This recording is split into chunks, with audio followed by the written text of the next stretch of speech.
अस्सलाम वालेकुम नाज़रीन, इमरान याकूब खान साहब और फैसल चौधरी साहब के साथ मैं हूं Sameena Pasha. Programme view point में आपको खुशामदीद कहती हूं। नाज़रीन, अब बिल्कुल चंद ही दिन बाकी रह गए हैं पोलिंग डे में, और इसीलिए हम देख रहे हैं कि इस वक्त तैयारियां, इंतज़ामात और कैंपेन अपनी उरूज पर है। मुख्तलिफ सियासी जमातें अपने अपने तौर इंतखाबी मुहिम चला रही हैं और दूसरी तरफ इलेक्शन कमीशन की भी तैयारियां हतमी मराहिल में दाखिल हो रही हैं। ऐसे में सियासी दर्जा हरारत भी काफ़ी ऊंचा होता जा रहा है और हम देख रहे हैं कि एक दूसरे पर इल्ज़ामात का सिलसिला भी जारी है। लाहौर में भी NA 127 में जहां अता तारड़ और PMLN की तरफ से अता तारड़ और उधर से बिलावल भुट्टो जरदारी साहब आमने सामने हैं, वहाँ उन दोनों ने एक दूसरे पर वोट खरीदने का इल्ज़ाम लगाया है। क्या हकीकत है और क्या अफसाना, इसके ऊपर बात करेंगे। दूसरी तरफ हम देख रहे हैं कि बिलावल भुट्टो जरदारी साहब अपनी बेहतरीन कैंपेन तो चला रहे हैं, लेकिन कल रात कराची में होने वाली बारिश से काफ़ी तनकीद का सामना करना पड़ रहा है पाकिस्तान पीपल्स पार्टी को। इस पे भी बात करेंगे। PTI के अपने चैलेंजेस हैं और इन चैलेंज में सबसे बड़ा चैलेंज ये है कि उनका वोटर अभी तक अपने पसंदीदा उम्मीदवार या पार्टी के हिमायत याफ्ता उम्मीदवार के इंतखाबी निशान से काफ़ी हद तक लाइल्म नज़र आता है। गैलप का इस सिलसिले में बड़ा इंटरेस्टिंग सर्वे जारी हुआ है, इसके नताइज आपके साथ शेयर भी करेंगे और उनको एनालाइज भी करेंगे। और उसके अलावा जो ओवरऑल एक नया इत्तेहाद सामने नज़र आ रहा है, इनफैक्ट नया तो नहीं है, इसका आइडिया तो सबको ही है, लेकिन अब बाकायदा तौर पर जहांगीर खान तरीन साहब ने कहा है कि हुकूमत बनेगी और नवाज शरीफ हमारे लीडर होंगे। तो बज़ाहिर अगर कोई ये सोच रहा था कि शायद इस्तेहकाम बाद में कुछ और भी मूव ले सकती है, तो बड़ा क्लियरली उन्होंने बता दिया कि इलेक्शन के बाद उनका रुझान किस तरफ होगा।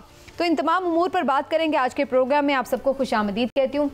इमरान साहब, ज़रा बात शुरू कर लेते हैं, IPP सही कर लेते हैं। जहांगीर खान तरीन साहब ने फाइनली एतमाद का इजहार कर दिया है नवाज शरीफ साहब के ऊपर, तो इससे ये भी तय हो गया कि नवाज शरीफ साहब ही वज़ीर आज़म के कैंडिडेट हैं, क्योंकि बहुत ये खबर आम थी कि शायद अब कुर्रा दोबारा शहबाज शरीफ साहब की तरफ जो है वो निकलता चला जा रहा है और शायद नवाज शरीफ साहब पीछे हट जाए। बिस्मिल्लाहिर्रहमानिर्रहीम। देखें, इस वक्त जो मामलात हैं, आज जिस वक्त हम रात को 10 बजे ये प्रोग्राम कर रहे हैं, उस वक्त तक तो ये तय हो चुका है कि अगले वज़ीर आज़म मियाँ नवाज शरीफ होंगे। इस पे कोई दूसरी राय नहीं है। मुस्लिम लीग नून के मामलात भी और फिर उनकी जो इत्तेहादी जमातें हैं उनके साथ भी। पहली बात तो ये है कि IPP ने, जहांगीर तरीन साहब ने और अलीम खान साहब ने पहले भी उन पर इत्माद का इजहार कर दिया था जब सीट एडजस्टमेंट हुई थी। और मेरी खुद अलीम खान साहब से इस पे बात भी हुई थी। मैंने उनसे ये पूछा भी था कि आप जो हैं, क्या वज़ीर आला, ये भी कहा जा रहा है कि आप वज़ीर आला के कैंडिडेट हैं, तो उन्होंने कहा कि देखें, हम तो हैं इत्तेहादी मियाँ नवाज शरीफ के, और उसके बाद अब जब सीटें आएंगी, उसके बाद रिजल्ट निकलेगा, तो उसके बाद सूरत हाल का पता चलेगा। तो ये जो चीज़ है, इस पे तो दूसरी राय नहीं है। मियाँ साहब जो है, नवाज शरीफ साहब जो हैं, वो अगर वज़ीर आज़म के कैंडिडेट हैं तो फिर तो किसी हद तक ये बात काफ़ी क्लियर नहीं हो जाती कि फिर मरीम नवाज वज़ीर आला पंजाब की कैंडिडेट होंगी। अच्छा, देखें, ये मामला जो है, इस पे अभी पूरी तरह से शायद आप कह लें कबूलियत नहीं है या पूरी तरह से ये मामला तय नहीं है, लेकिन ये बात ज़रूर है कि मियाँ नवाज शरीफ जो हैं, उनकी ख्वाहिश ज़रूर होगी कि मरीम नवाज जो हैं वो वज़ीर आला पंजाब बने। लेकिन मियाँ नवाज शरीफ, वो कहते हैं ना, हज़ारों ख्वाहिशें ऐसी कि हर ख्वाहिश पे दम निकले। अभी तक ये मामला देखें किस तरह से होता है, क्योंकि ये भी बहुत सी सारी जगहों पे चीज़ें अंडर डिस्कशन है कि क्या एक ही ख़ानदान में 2 ओहदे होने चाहिए या नहीं होने चाहिए, बाप बेटी को वज़ीर आज़म और वज़ीर आला होना चाहिए या नहीं होना चाहिए। अगरचे मियाँ शहबाज शरीफ और हमजा शहबाज साहब जो हैं वो पहले यहाँ पे रह चुके हैं, दोनों भाई भी रह चुके हैं, लेकिन इसमें काफी तनकीद भी होती रही कि भाई बेटा अगर वजीर आला है और बाप वजीर आजम है। चलिए, इस वक्त हमें तलाल चौधरी साहब ने, PMLN के सीनियर रहनुमा, हमारे साथ मौजूद हैं, उन्होंने ज्वाइन किया है। उनसे के कैंडिडेट्स के ऊपर क्या कोई इत्तेफाक हो गया आदमी तौर पर। तलाल चौधरी साहब, आपका बहुत शुक्रिया सर। सर, सबसे पहले ये फरमाइएगा, हम चूँकि इसी पर बात कर रहे हैं कि आज जहांगीर खान तरीन साहब ने भी एतमाद का इजहार किया मियाँ नवाज शरीफ साहब पर, तो क्या ये पार्टी के अंदर तय हो चुका है कि कैंडिडेट उम्मीदवार जो हैं वजीर आजम के नवाज शरीफ साहब ही हैं? जी देखिए, ये बिल्कुल तयशुदा बात है और ये इस पे तो कोई बहाम ही नहीं है। ये पहले भी डिस्क्वालिफिकेशन के फैसलों की वजह से, साकब निसार के फैसलों की वजह से एक कैंडिडेट हमें पहले शाद खाकान अब्बासी साहब को और बाद में शहबाज साहब को कैंडिडेट बनाना पड़ा था।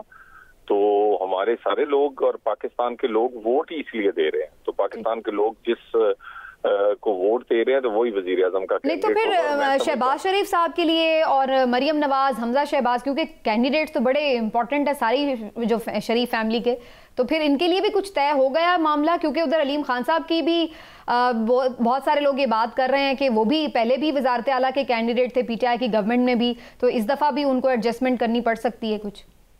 देखिए, कैंडिडेट तो कोई भी हो सकता है, लेकिन PMLN जो है वो पंजाब जो है उसका एक समझे कि भी गढ़ है, और पंजाब में उनकी ज्यादा, तो मेरा ख्याल है कि अगर हमारी अक्सरियत होती है और कौन अक्सरियत लेता है तो उसके बाद फिर ये फैसला करना आसान होगा। हम बिल्कुल सबको साथ लेकर चलना चाह रहे हैं, लेकिन वजीर आजम और वजीर आला पंजाब के लिए हमारे अपने कैंडिडेट ही वो होंगे। अच्छा तलाल चौधरी साहब, ये फरमाइएगा कि बाज़ जो सियासी तज्ज़ियाकार हैं उनका ये मानना है कि जहांगीर तरीन साहब के ताज़ा बयान के बाद सूरत मज़ीद वाज़ेह हो गई है और शायद इलेक्शन से पहले ही हुकूमत की तश्कील के मामलात भी जो हैं वो ज़ेर बहस आ गए हैं। क्या आप भी ऐसा समझते हैं? देखिए, सबसे पहली बात तो है कि जहांगीर तरीन साहब हो, कराची की कोई इलाकाई जमात हो, बलोचिस्तान की कोई कौम परस्त जमातें हो, मियाँ नवाज शरीफ का नाम जो है वो अगर उनके साथ जुड़े तो इस वक्त जीतने के लिए भी उन्हें जरूरी है, ये IPP के लोगों के लिए भी। और दूसरी बात ये है कि अगर सियासी कद देखें तो मुतफिका कैंडिडेट के तौर पर पहले भी बहुत सारे हमारे लोग हिताती नहीं रहे, लेकिन वो जब भी कोई इशू होता था तो उसमें वो हमारा साथ देते थे, बेशक वो ऑपोजिशन में रहते थे कौमी असेंबली में।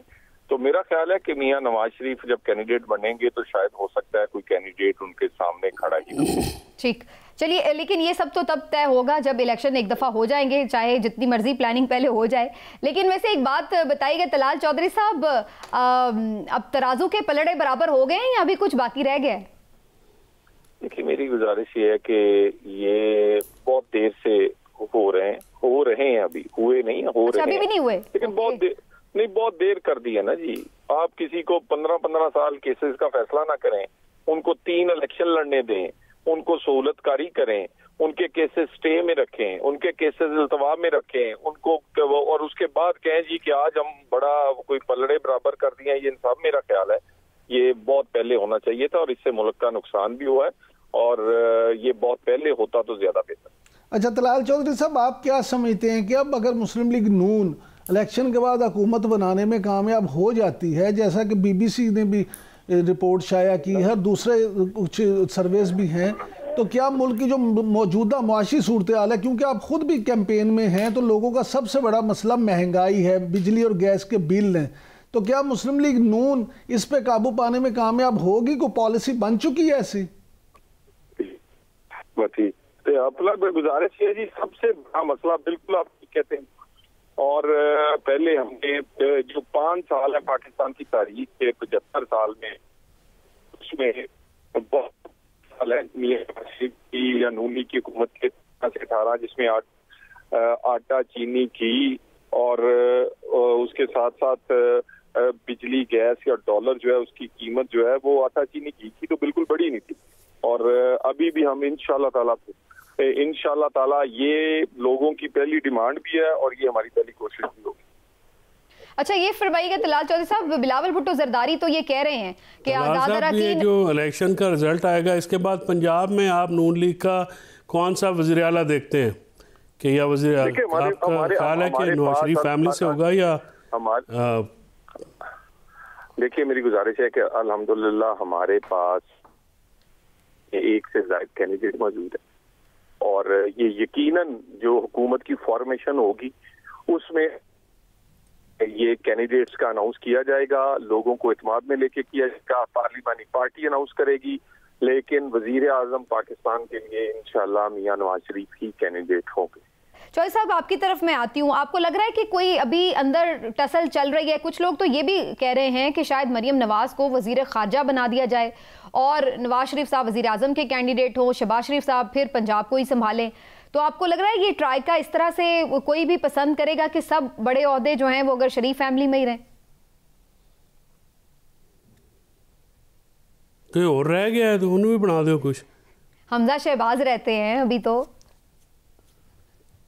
मतलब घर से बाहर जो है ये तो फिर फैमिली लिमिटेड कंपनी है ना। ये तो फिर बात यह है कि जमहूरियत तो ना, वही मामला जो पॉलिटिकल जमातें जैसे चलती हैं कि एक भाई वज़ीर-ए-आज़म, दूसरा वज़ीर आला, बेटी वज़ीर ख़ारजा और बाकी जो फिर पार्टियां हैं वो उनको तो फिर आप फारिग कर दें। वो तो फिर सियासी जो मंजरनामा है उसमें तो ये नज़र ही नहीं आएंगी। देखिए ये मखलूत हुकूमत बननी है, इस वक्त ये तासुर दिया जा रहा है, लेकिन इलेक्शन का दिन ही डिसाइड करेगा कि बाद में नंबर्स कैसे आते हैं। ये एंटिसिपेट पहले से की जाती हैं चीज़ें, लेकिन ये ख्वाहिश नून लीग की ज़रूर होगी। तलाल चौधरी साहब जो हैं वो ख़ुद भी जो हैं बाहर बैठे हुए हैं इलेक्शन के इस गेम में, तो इतनी दिलचस्पी नहीं होती। जो बंदा खुद इलेक्शन ना लड़ा हो, उनके बदतरीन मुखालिफ जो हैं वो अकोमोडेट किए गए हैं, लेकिन तलाल चौधरी साहब ने अपनी पार्टी के साथ खड़े हैं और दिलेरी के साथ खड़े हैं। ये तो तलाल चौधरी को आपको दाद देनी पड़ेगी। लेकिन ये जो मामला है ये तो इलेक्शन के बाद ही डिसाइड होगा कि क्या कैसे मामला करना है, चाहे वो इलाकाई जमातें हों, कौम परस्त जमातें हों या पीपल्स पार्टी जैसी नेशनल जमात हो, JUI हो, ANP हो, ये सारे अपने अपने जो है उस इक़्तिदार की गाय में लेकिन अपने ये बात बड़ी गर्दिश कर रही है कि अगर सादा अक्सरियत मिल जाएगी तो फिर तो नवाज शरीफ साहब भी कैंडिडेट होंगे, लेकिन अगर कोई मखलूत हुकूमत बनानी पड़ी जैसे कि पहले वाली सिचुएशन थी अभी PDM वाली, तो फिर शायद शहबाज शरीफ साहब को प्रेफर किया जाए और मियां साहब खुद भी शायद इंटरेस्टेड ना हो फिर ऐसी किसी हुकूमत को चलाने में जहां पर बाकी लोगों को इस तरह से एडजस्ट करना पड़े बार बार। तो आप समझते हैं कि ये शहबाज शरीफ साहब भी आखिर वक्त में कोई सरप्राइज लॉटरी कोई निकल सकती है उनके नाम? नहीं, शहबाज शरीफ साहब की तो लॉटरी निकल ही आएगी। कौम की इससे ज़्यादा बदकिस्मती बड़ी नहीं हो सकती ना, कि जो पहले 16 माह की कारकर्दगी है उसको लीड किया है और जिस तरह से ये वज़ीर ख़ज़ाना इसहाक़ डार साहब को लेके आना है, तो ये तो बड़ी खौफनाक ख़बरें हैं। यानी बात यह है कि इस वक्त इतनी जो वक्त भी गुजरने के बाद, सोबतें भी बर्दाश्त करने के बाद नज़र ये आता है कि मुस्लिम लीग नवाज़ जो है वो जमहूरी रवैये नहीं अपना सकी है और अभी भी ऐसी चीज़ें शर्तें रखी जा रही हैं कि ऐसा होगा तो मियाँ साहब आएंगे और वैसा नहीं होगा तो मियाँ साहब नहीं आएंगे। देखिए सियासतदान जो है वो तो हर तरह के हालात के लिए तैयार होता है, हर तरह के मामलात को निकालने का ही जो है वो गुर होता है। अगर हर चीज़ हंकी डोरी करनी है और हर चीज़ किसी ने करके देनी है तो फिर वज़ीर-ए-आज़म वो इनको क्यों लगाएंगे? अब तक जो पॉलिटिकल इनकी माइलेज है या पॉलिटिकल कारकर्दगी है वो तो कोई इतनी काबिल ज़िक्र नहीं है कि आप ये कहें कि नून लीग ने आके ना तो ये उस शहर को तोड़ने में कामयाब हो पाए हैं जो इस वक्त तारी है लोगों के ऊपर, ना ही कोई बयानिया है, ना ही कोई पॉलिसी है, ना कोई प्रोग्राम है। आपको क्या नज़र आ रहा है कि अगर ऐसी सिचुएशन बनती है कि जहाँ पर सबको लेके चलना पड़े, और फिर शहबाज शरीफ साहब ने तो इदारों के साथ भी बड़ी अच्छी अपनी एक रखी है ताल्लुकात भी, तो आप समझते हैं कि फिर शहबाज शरीफ साहब बेहतर चॉइस हो सकते हैं? देखिए समीना, सीधी सी बात यह है कि मैं चोई साहब की 2-3 बातों पे ज़रूर पहले कमेंट करना चाहूँगा। चोई साहब जो फरमा रहे थे, अगर मुस्लिम लीग नून कामयाब होती है तो ये मुस्लिम लीग नून का वोटर अगर उन्हें वोट दे के अक्सरियत दिलाता है और इस पोजीशन में लाता है कि जी वो हुकूमत बनाए, तो फिर मुस्लिम लीग नून के वोटर के लिए तो सबसे पहले शरीफ फैमिली है। फिर उनकी मर्ज़ी है, वो जिसको मर्ज़ी वज़ीर आला बनाए, जिसको मर्ज़ी वज़ीर आज़म बनाए। चोई साहब की मेरी या आपकी ख्वाहिश पे तो नहीं होगा, फिर तो उनकी मर्ज़ी चलेगी। दूसरी बात यह कि इन्होंने कहा कि इनकी कोई पॉलिटिकल कारकर्दगी नहीं है। मैं समझता हूँ कि सर मैं जमहूरी रवैयों की बात कर रहा हूं, सर गुजारिश तो सुन लेना, ये आपके नज़दीक नहीं है ना जमहूरी रवैये। मैं ये कहता हूँ कि अगर वो पार्टी जीतती है तो पार्टी जो मर्जी फैसला करे, यहाँ शख्सियत की है, यहाँ कौन से जमात में जमहूरी रवैये हैं? या तो मुझे बता दें किसी सियासी जमात में जमहूरी रवैये हैं तो हम कह देते हैं। तीसरी बात सबसे अहम कि पॉलिटिकल कारकर्दगी मैं ज़ाती तौर पर समझता हूँ कि मियाँ नवाज शरीफ ने, आप 1001 इख्तलाफ करें, लेकिन जो बसात बिछाई है और जिस तरह से अपने तमाम हदफ हासिल किए हैं, मैं समझता हूँ उन्होंने साबित किया है कि उनसे बड़ा इस वक्त सियासतदान ही कोई नहीं। वैसे इसमें उन्होंने ज्यादा कामयाबी उनकी है या गलतियां PTI की अपनी है, ये देखना पड़ेगा।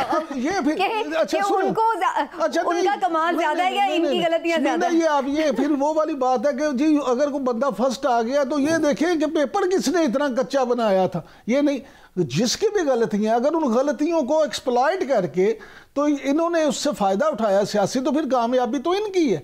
इन्होंने अपने अहदाफ अगर सारे पूरे कर दिए तो ये, लिहाजा इस पूरी सूरत हाल में इस वक्त तक तो देखा जाए तो हर सूरत में मियां नवाज शरीफ जो हैं वही मुस्लिम लीग नून के नवाज शरीफ के ही कैंडिडेट हैं, यानी वही वजीर आजम के कैंडिडेट। अच्छा, वजीर आला, ये वजीर खजाना के लिए भी बड़ी बात हो रही, कुछ लोगों का ये भी ख्याल है कि शायद जहांगीर खान तरीन साहब को वजीर खजाना बनाया जा सकता है।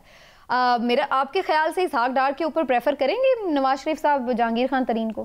देखिए, बात ये बीइंग नोइंग मियां नवाज शरीफ, जिस तरह से मियां नवाज शरीफ करते हैं तो वो उनकी एक अपनी आदत भी है। मैं नहीं समझता कि वो इसहाक डार साहब पे फोकियत दें जहांगीर तरीन साहब को। ये बात ठीक है कि जहांगीर तरीन साहब उनके साथ उनकी टीम में प्रॉपर शामिल होंगे, चीज़ें होंगी, लेकिन मियां नवाज शरीफ जो हैं वो अपने जो उनके एतमाद के लोग होते हैं उन पे बहुत डिपेंड करते हैं।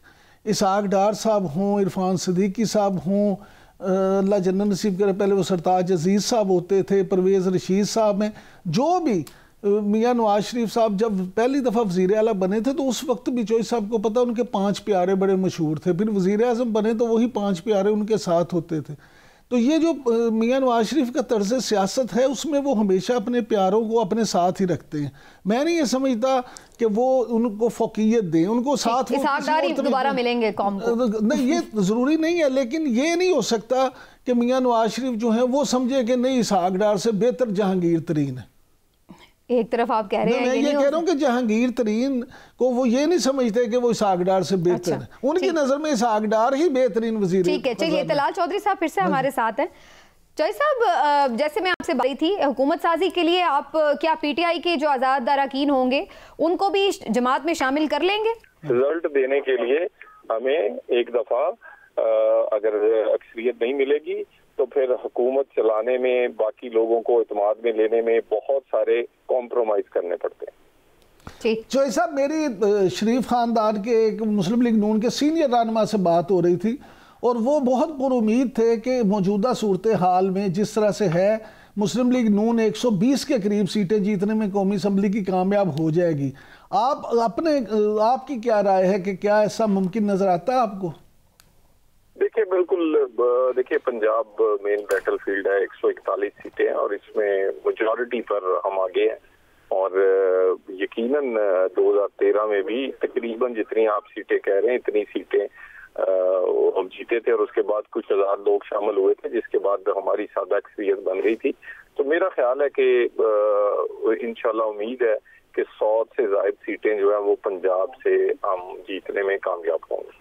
अच्छा चौधरी साहब, एक जो बड़ा लेटेस्ट यहाँ पे है ख़ास तौर पे तलाल चौधरी साहब, आपसे इसलिए भी पूछना चाहता हूँ कि बिलावल भुट्टो जरदारी जिस हल्के से इलेक्शन लड़ रहे हैं वहाँ पे तलाल चौधरी साहब उसने अपने अताउल्लाह तारड़ साहब ने इल्ज़ाम आयद किया है कि ये पैसे दे के वोट ख़रीदे जा रहे हैं। तो क्या आप ये समझते हैं कि पैसा दे के जो वोट ख़रीदने की बात है ऐसा वाकई हो रहा है या सिर्फ बातें ही हैं? देखिए, गुजारिश ये है कि मैं इस हल्के में जब मलक परवेज साहब मौत हुए हैं तो मैं इस हल्के में कैंपेन करता रहा हूँ। उस वक्त भी पीपल्स पार्टी के कैंडिडेट ने शर्जील मेमन साहब की कराची से टीम आके इसी तरह ऐप बनाकर 35,000 वोट खरीदा था। अदरवाइज इनका वोट वहां से 4 से 5,000 है, 6,000 भी पूरा नहीं है, ज्यादा से ज्यादा। ये बिल्कुल ये काम करने आए हैं, ये उसी फार्मूले पे आए हैं। बिल्कुल वो सही कह रहे हैं। पिछली दफा भी मैं खुद वहाँ था, वहाँ पर 1-2 जगह झगड़ा भी हुआ, हमने वहाँ लोगों को इस तरह पकड़ा था। बिल्कुल ठीक कह रहे हैं। बिलावल भुट्टो कोई लाहौर में कोई शहर की नहर वो है बनाई है, या वो देख लें कराची की हालत क्या है थोड़ी सी बारिश के बाद। ठीक है, चलिए बहुत बहुत शुक्रिया आपका तलाल चौधरी साहब, thank you so much for your time. Chaudhry साहब जी हमारे साथ मौजूद थे, पीएमएलएन की स्ट्रेटजी पे बात कर रहे थे। अभी ये बिलावल भुट्टो जरदारी और जो अता तारड़ साहब का मामला है 127 में, NA 127 में, चौधरी साहब मजे की बात ये दोनों ने एक दूसरे पे इल्ज़ाम भी लगाए हैं और दोनों की ये दावे भी हैं कि जी वीडियो भी आ चुकी है और दोनों वीडियोज़ चल रही हैं। पता नहीं अब ये उसी हल्के की हैं या प्लांटेड वीडियो हैं, ये हम ज़ाहिर नहीं इसको वेरीफाई कर सकते, लेकिन इल्ज़ाम दोनों तरफ से ही आ रहा है। आपको क्या लग रहा है, कौन वोट खरीद रहा है या दोनों ही खरीद रहे हैं?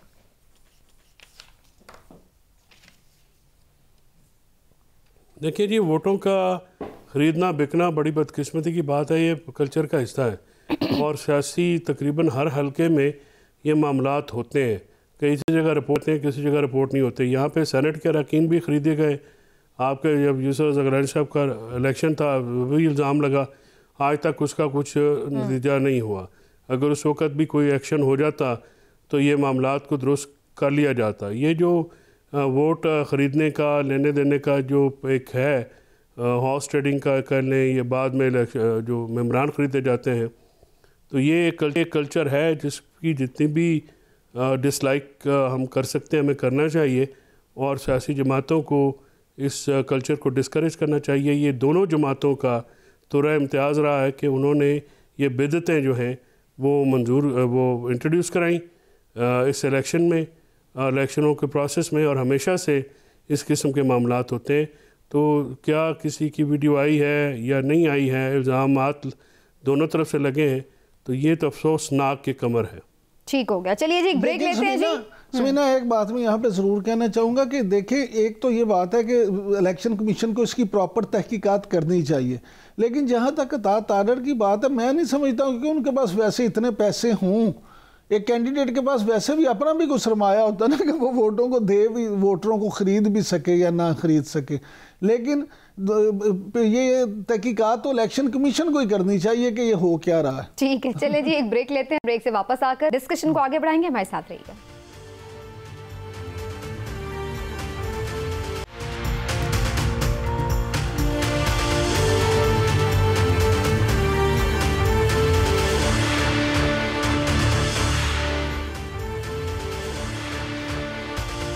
जी वेलकम बैक नाजरीन। और मसाइल तो हमेशा ही रहा करते हैं, हमारे इलेक्शंस में सवाल भी उठते हैं, बेज़ाब्तगियाँ भी होती हैं और काफ़ी हद तक धांधली के इल्ज़ामात भी लगते हैं। लेकिन इसके बावजूद भी इस दफ़ा जिस तरह से शुरू से ही चीज़ें चल रही हैं उस पर बहुत सारे सवालात इसलिए भी हैं कि ख़ुद इलेक्शन कमीशन के अंदर से भी जो हैं बहुत सारे लोग सवाल उठा रहे हैं। NA 197 शहदाद कोर्ट से रिटर्निंग अफसर ने जो मरासला लिखा है उसके मुताबिक EMS जो है यानी इलेक्शन मैनेजमेंट सिस्टम, ये सही तौर पे काम नहीं कर रहा और उनका कहना ये है कि ऐसा लग रहा है कि इसे कोई और कंट्रोल कर रहा है या फिर ये सिस्टम ही नाकाम है। 5-6 इसके ऊपर पायलट यानी तजर्बे किए गए, एक्सरसाइज की गई है, लेकिन वो नाकाम नज़र आ रहे हैं। तो ये पहले आज तक RTS का रोना हम सुनते हैं कि 2018 के इंतखाबात में RTS बैठ गया था और यहाँ पर सूरत हाल है कि उसकी रिप्लेसमेंट में जो आ रहा है सिस्टम सॉफ्टवेयर, वो अभी से ही उसके अपने जो ROs हैं इलेक्शन कमीशन के, वो इसके ऊपर सवाल उठा रहे हैं। इमरान साहब, ये आप समझते हैं कि ये मसले मसाइल जो हैं ये हमारे कभी सॉर्ट आउट हो सकते हैं? अब RO खुद कह रहा है, ये कितनी बड़ी बात है? समीना, बात ये है कि अगर देखा जाए ना तो ये इंतहाई शर्मिंदगी की बात है और इलेक्शन कमीशन जो है ख़ास तौर पे उनके लिए तो इंतहाई सुबकी की बात है। उसकी बुनियादी वजह ये है कि आप देखें कि जब भी आपने इंतखाबात करवाने हैं उसके लिए आपको सिस्टम तो चाहिए ना। ठीक बात। वो टाइम पे हो, वो 3 महीने में हो, 6 महीने में हो, साल में हो, जब भी हो, आपके पास जब टाइम इतना इजाफी भी आपको मिल गया कि आपको इलेक्शन मुलतवी होने की वजह से आपके पास इजाफी टाइम था, तो आपको तो ये चाहिए था कि जितनी को गलतियां थी इसमें वो दूर कर लेते। लेकिन आज जब इलेक्शन इतना अरसा बाद भी हो रहे हैं तो आपके सामने वही मसाइल हैं। तो इसका ज़िम्मेदारी, इसकी बुनियादी ज़िम्मेदारी तो इलेक्शन कमीशन पे ही आयद होती है। लेकिन कुछ लोगों का ये भी मानना है, मैं खुद भी ज़ाती तौर पे समझता हूँ कि शायद जानबूझ के इस तरह की चीज़ें इसमें रखी जाती हैं ताकि बावक्त ज़रूरत काम आ सके। और उसमें जिस तरह आपने कहा, खुद भी जिक्र किया कि RTS बैठ गया था, तो हो सकता है आपको इलेक्शन मैनेजमेंट सिस्टम भी बिठाना पड़ जाए, हो सकता है आपको इस बैठे हुए सिस्टम को उठाना पड़ जाए, हो सकता है आपको कुछ और करना पड़ जाए। तो वो जो शहदाद कोर्ट के या वो जो RO हैं, सिर्फ इतनी भी बात नहीं, बल्कि पीपल्स पार्टी ने बाकायदा रिटर्न अपनी जो रिजर्वेशंस हैं सिस्टम से मुतल्लिक और कुछ और उनके तहफ़्फ़ुज़ात थे जो वो बाकायदा इलेक्शन कमीशन में जमा कराए हैं। तो यही तो मैं अर्ज़ कर रहा हूँ कि देखिए, ये तमाम सियासी जमातों को, असल में ये सियासी जमातें खुद भी नहीं ना चाहती कि बिल्कुल फेयर एंड फ्री इलेक्शन हो। अगर ये खुद भी चाहें तो फिर भी इस तरह की बात ना रहे। अगर कोई एक आध जमात चाहती भी है तो दूसरी जो है वो अंदर से नहीं चाहती। तो ये जब तक तमाम सियासी जमातें, तमाम स्टेक होल्डर्स मिल के इसके लिए कोशिश नहीं करेंगे, उस वक्त तो ये सिस्टम नहीं ठीक होगा। जी जय साहब, क्या आपको लग रहा है ये जानबूझकर लकूने छोड़े जाते हैं या फिर वाकई कोई एरर है टेक्निकली, तो उसको अभी भी सॉर्ट आउट किया जा सकता है, अभी दिन है बाकी? देखिए, टेक्निकली तो ये जो भी एक तो इसका प्रोसेस होना चाहिए था बड़ा शफाफ। फिर ये जो एक तो कंपनीज हायर होती हैं, वो हमें तो नहीं पता है कि ज़्यादा क्या मामला हुआ है, कौन ये कंपनी है जिसका ये सॉफ्टवेयर है, क्या ये सॉफ्टवेयर जो है उसकी सिक्योरिटी चेक की गई है, या इसका जो इंडिपेंडेंट एनालिसिस होता, जो आईटी के माहिरीन हैं या जो इस फील्ड से मुतल्लिक हैं वो इसका कोई जायज़ा लें और बताएं कि क्या है। वो कमर जो उन्होंने आर ओ साहब ने लिखा है, तहफ़्फ़ुज़ात तो उनके ठीक हैं, उन्होंने ये कहा कि जो उन्होंने स्टाफ के नाम दिए जो लिखे वो नहीं थे, तो इससे ज़ाहिर होता है कि या तो कोई पीछे से कोई इसको चला रहा है या कोई सॉफ्टवेयर में लकूना है, तो इसकी तहकीक ज़रूरी है। और अगर एक चीज़ जो है उसमें लकूना है और वो नहीं चल सका, क्योंकि तो सीट तो एक एक सीट बड़ी इंपॉर्टेंट होती है, तो ये तो खैर 100% तो नहीं किया जा सकता इंश्योर कि ये मामला ठीक होगा। ह्यूमन एरर भी होता है, कोई टेक्निकल एरर्स के मार्जिन्स तो दिए जाते हैं, लेकिन दुनिया भर में जो है ये सॉफ्टवेयर जो है उनका अप टू डेट होना और बिल्कुल ठीक है, इसको बिल्कुल रिफाइन किया जा सकता है और होना चाहिए ताकि सवाल इस पे ना उठे। बिल्कुल ठीक है, लेकिन इसमें उठती रहेंगी ना, उठती रहेंगी। वो तो सर वो तो जिस अंदाज से इलेक्शन हो रहे हैं वो तो सारे ही उस पर ऑलरेडी बात कर ही रहे हैं। इसमें ज़ाहिर एक बड़ा जो मामला था वो ये भी था कि जिस तरह से पीटीआई से बैट का निशान गया। अच्छा, उसके बाद आप दोनों को मैं इंटरेस्टिंग बताऊं बातें। जॉय साहब, गैलप ने जो एक इस बारे में सर्वे किया उसके मुताबिक 40% जो पाकिस्तानी हैं उन्हें अपनी पसंदीदा पार्टी के उम्मीदवार का ही नहीं पता, और फिर 27% ऐसे हैं जिन्हें अपने पसंदीदा जमात के इंतखाबी निशान का भी नहीं पता। और इसमें ज़्यादातर तादाद जो है वो पीटीआई के वोटर्स की है, जो कि 40% ऐसे वोटर्स थे जो वोट करना चाह रहे थे पीटीआई को, लेकिन उन्हें इंतखाबी निशान भी नहीं पता, कैंडिडेट का भी नहीं पता। 27% पीपल्स पार्टी के भी थे और 11% मुस्लिम लीग नून के भी थे। अच्छा, ये मुझे इसलिए हैरत हुई कि पीटीआई का तो चले समझ में आता है कि उनका बैट नहीं रहा, मुख्तलिफ निशान हो गए तो ऐसा हो गया। इमरान साहब, ये पीपल्स पार्टी के कौन से वोटर हैं जिनको ये नहीं पता कि पीपल्स पार्टी का निशान तीर है या नून लीग का निशान शेर है? समीना, देखिए अलमिया ये है, ख़ास तौर पे अगर मैं पीपल्स पार्टी की बात कर लूँ तो पीपल्स पार्टी की मकबूलियत ज़्यादा है सिंध में, और अनफॉर्चुनेटली इतने सालों की हुकूमत के बावजूद सिंध में अभी तक लिटरेसी रेट में कोई खातिर खा इजाफा नहीं हो सका। वहाँ हारी का बेटा बेचारा आज भी उन्हीं हालात में ज़िंदगी जी रहा है। वहाँ पे उसके लिए ना कुछ स्कूल है, ना उस तरह से तालीम है, ना चीज़ें हैं, तो अवेयरनेस ही नहीं है। तो उसी तरह से यहाँ अगर आप देखें पंजाब में, तो पंजाब में भी बहुत सारी जगह ऐसी हैं मज़ाफ़ात में जहाँ पे बहुत हालात ख़राब हैं। तो ये जो मामला हैं उस वक्त तक ठीक नहीं होंगे जब तक आप लोगों को एजुकेट नहीं करेंगे। लेकिन जो बात हम पहले भी कहते थे, देखिए सर, इसमें तो कोई लंबी चौड़ी एजुकेशन की बात नहीं है, एक तो ये तो मेरा ख्याल है वोटर तक सिर्फ एक पैगाम पहुंचाने का मामला है। मेरी बात सुने, आपको और मुझे ये इसलिए भी इतनी लंबी चौड़ी बात नहीं लगती कि हम चीज़ों को अपने पराये में देखते हैं। आपका कैनवस कुछ और है, आप निशान याद कराना है ना, मैं तो ये कह रही हूं। मैं इसलिए मैं आपसे यही अर्ज करना चाह रहा हूँ ना कि आपका कैनवस कुछ और है, आपका इंटेलेक्चुअल लेवल कुछ और है। आप जब अपने लेवल में देखती हैं ना तो आप कहती हैं ये तो कोई मामूली बात है। ओहो, मैं अपने लेवल की तो बात नहीं, मैं आपसे वही अर्ज कर रहा हूँ। उन बेचारों जैसे पीटीआई का मसला है ना, वो अंडरस्टैंडेबल है। सुन लें, उन बेचारों को रोटी ही उनका सबसे बड़ा मसला है। वो रोटी से बाहर नहीं निकलते, उन्हें निशान की क्या खबर। ठीक हो गया, चलिए। उनकी गुर्बत ही इतनी है, पंजाबी में कहते हैं गोडे गोडे उन्होंने गुर्बत है। राइट, चॉइस साहब, वो बात ठीक है, लिटरेसी रेट का भी इशू है, लेकिन पीटीआई के साथ मसला कुछ इस दफा और भी अलग हो गया है। लेकिन आपके नज़दीक ये बात हौसला अफजा है पीटीआई के लिए या हौसला शिकन है कि 40% लोगों को नहीं पता? मैं इसलिए हौसला अफजा वाली बात कर रही हूँ कि फिर भी इतने थोड़े अरसे में अगर 60% अपने वोटर तक भी उन्होंने पैगाम पहुंचा दिया है कि कैंडिडेट का निशान कौन सा है, तो मेरे ख्याल से ये भी बहुत बड़ी कामयाबी है। How do you see it? देखिए, इलेक्शन में जो हार जीत होती है वो तो 5%, 2%, 4% से भी हो सकती है, तो 40% बहुत बड़ा एक मार्जिन है। जो पीटीआई के उम्मीदवारान हैं ज़्यादातर वो उम्मीदवारान हैं जो कि जो पॉलिटिकल तजर्बा नहीं रखते और उसकी वजह से मार खा रहे हैं। कम से कम जो है वो हमारे डिस्ट्रिक्ट में मैंने देखा है कि एक तो उनकी एक्टिविटी ना होने के बराबर है, ना वो कभी पोस्टर बैनर झंडे शंडे भी नहीं अपने लोगों तक पहुंचा सके। वो उनकी टोटल डिपेंडेंस जो है सोशल मीडिया के ऊपर है। सोशल मीडिया जो है एक हद तक तो कवर कर सकता है और काफ़ी हद तक करता भी है, इसमें कोई शक की बात नहीं। लेकिन जब आप एक ही हल्के में दो मुख्तलिफ निशानों के ऊपर नीचे लड़े होंगे तो प्रॉब्लम तो रहेगा। ये तो प्रैक्टिकल प्रॉब्लम है ना। इस पर अब ये ना हो कि निशाना बनना शुरू हो जाए तहरीक इंसाफ के वर्कर्स का कि वो बात जो है वो मानते नहीं हैं और फिर बाद में दुश्मनाम पे उतर आते हैं। तो ये चीज़ें जो हैं वो तो बड़ी मेहनत वाली होती हैं, पता नहीं वो क्राउड निकाल सकेंगे नहीं निकाल सकेंगे। अब तक तो कोई ऐसी चीज़ उनके सामने नज़र नहीं आ रही और उनको प्रैक्टिकल प्रॉब्लम्स जो हैं हम हर प्रोग्राम में कहते हैं, इंतज़ामी उनको बहुत ज़्यादा हर्डल्स हैं। इतनी हर्डल्स तो पाकिस्तान में पिछले 45 साल में मैंने तो नहीं देखी।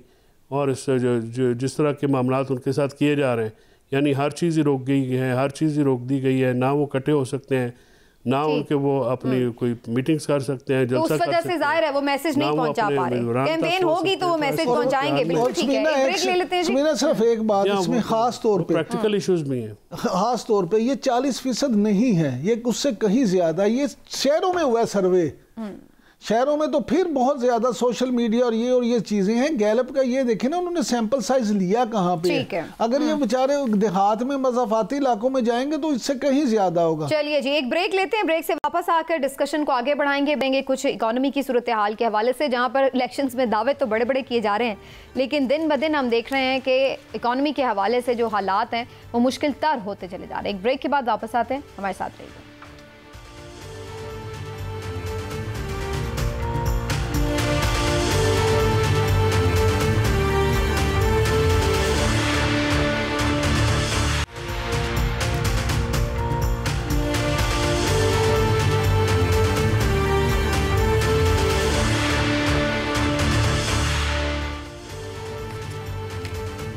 जी वेलकम बैक नाजरीन।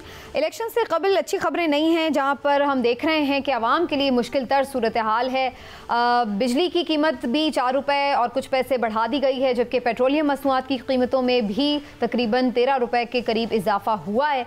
और ये सब इलेक्शन से चंद दिन पहले हो रहा है। और उसके साथ साथ जो रोज़मर्रा ज़रूरी अशिया हैं, खाने पीने की अशिया हैं, उनकी कीमतों में तो इजाफा उतार चढ़ाव मुसलसल देखा ही जा रहा है। तो ये सिलसिला कहाँ जाके रुकेगा और आने वाली जो हुकूमत होगी उसके लिए माशी चैलेंजेस कितने गंभीर होंगे, इसके ऊपर बात करनी बड़ी ज़रूरी है। डॉक्टर खाकान नजीब साहब हमारे साथ इस वक्त मौजूद हैं, माहिर मईशत। डॉक्टर साहब, thank you so much for your time sir.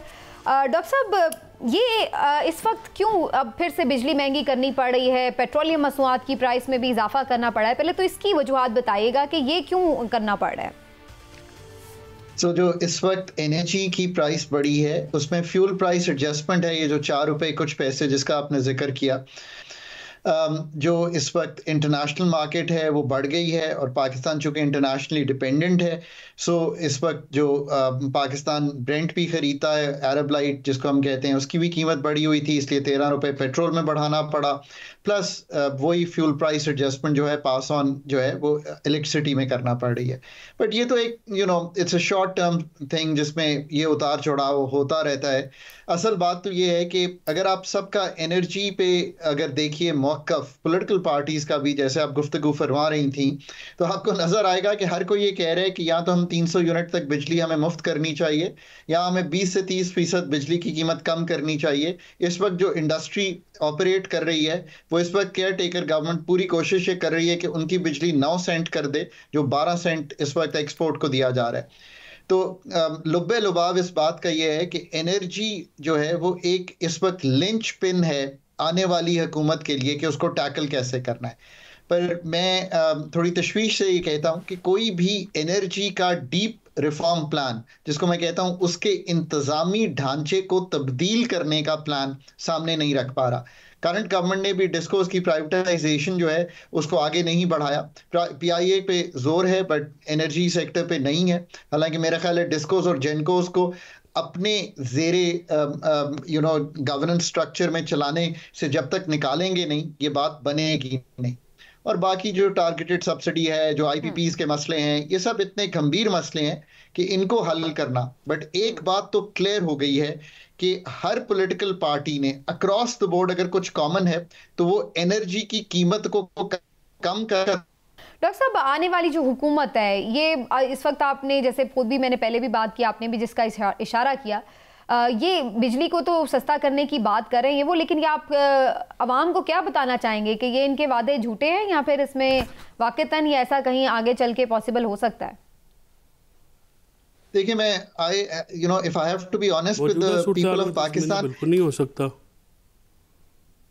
Ji doctor साहब, in the short run in the immediate ऐसा नहीं हो पाएगा।